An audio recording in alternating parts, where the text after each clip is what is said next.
वफाकी हुकूमत की जानिब से सब्सिडी ख़त्म होने से मुल्क भर में 446 यूटिलिटी स्टोर्स को बंद कर दिया गया है।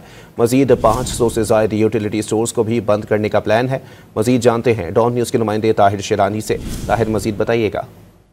देखिए, वफाकी हुकूमत ने इस साल अगस्त में यूटिलिटी स्टोर्स पर चीनी, आटा, घी, दालों और चावल जो पांच बुनियादी अशिया है उन पर सब्सिडी दी जा रही थी, वो बंद कर दी थी, जिसके बायस यूटिलिटी स्टोर्स कॉरपोरेशन की जानिब ने अखराजात कम करने के लिए और जो नुकसान में जाने वाले स्टोर्स थे उनको बंद करने का फैसला हुआ था।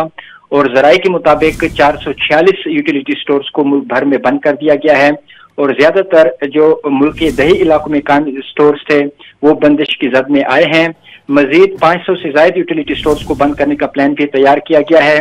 ताम यूटिलिटी स्टोर जराये का ये दावा है कि स्टोर्स की बंदिश के बावजूद किसी मुलाजिम को नौकरी से नहीं निकाला जाएगा, उनको दीगर जो स्टोर्स हैं उनमें खपाया जाएगा। जिन स्टोर्स की आमदनी कम और नुकसान ज्यादा था उनको बंद किया गया है। और ज़राई यूटिलिटी स्टोर्स का ये कहना है कि जिन यूटिलिटी स्टोर्स को बंद किया गया है उन तमाम चारों सूबों आज़ाद कश्मीर, गिलगित बल्तिस्तान में वो कायम थे और ज्यादातर उन स्टोर्स को बंद किया गया है जिनकी जो अखराजात में कमी के पेश नजर फैसला किया गया है।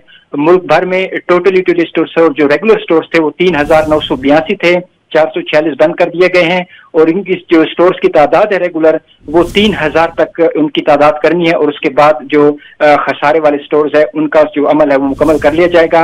और उसके बाद जो दीगर फ्रेंचाइज स्टोर्स हैं उनके बंदिश के हवाले से अभी तक कोई फैसला नहीं हुआ है।